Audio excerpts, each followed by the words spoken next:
વાપી શહેરના સરસ્વતીનગર ખાતે આયોજિત શ્રીમદ ભાગવત કથા જ્ઞાન યજ્ઞમાં મંગળવારે ઉદ્યોગપતિ અને સમાજસેવી મેહુલભાઈ ઠાકુરે હાજરી આપી।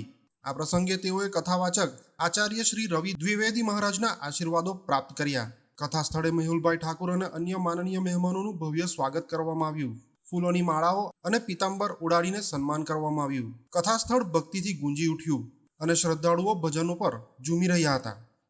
આચાર્ય શ્રી રવિ દ્વિવેદી મહારાજે ઓજસ્વી વાણી દ્વારા ભગવત પુરાણની મહિમા વર્ણવી।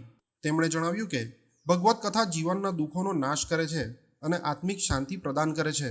આ અવસરે મેહુલભાઈ ઠાકુરે તેમની એનજીઓ સ્ટીલમેન ફાઉન્ડેશનના પ્રથમ અધિવેશનની જાહેરાત કરી।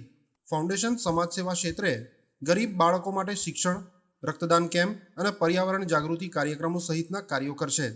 આ પ્રસંગે અવિનાશભાઈ ગાવડા ઉર્ફે બાબુભાઈ, પંચુભાઈ પટેલ, વિજયભાઈ પારગી, સુભાષભાઈ ભાવરિયા સહિત અન્ય મહાનુભાવો ઉપસ્થિત રહ્યા। કથા દરમિયાન મેહુલભાઈ ઠાકુર ભજન કીર્તનનો આનંદ માણતા રહ્યા। ગાયકો દ્વારા રાધે રાધે ગોવિંદ બોલો અને શ્યામ તેરી બંસી પુકારે રાધા નામ જેવા ભજનો ગવાતા સમગ્ર વાતાવરણ ભક્તિમય બની ગયું। આ પવિત્ર પ્રસંગે ધર્મ અને સમાજ સેવાના ઉદ્દેશ્યને એક સાથે રજૂ કરવામાં આવ્યા। આયોજકોએ શ્રદ્ધાળુનો આભાર વ્યક્ત કર્યો અને ભવિષ્યમાં પણ આવા કાર્યક્રમો ચાલુ રહે તેવી આશા વ્યક્ત કરી।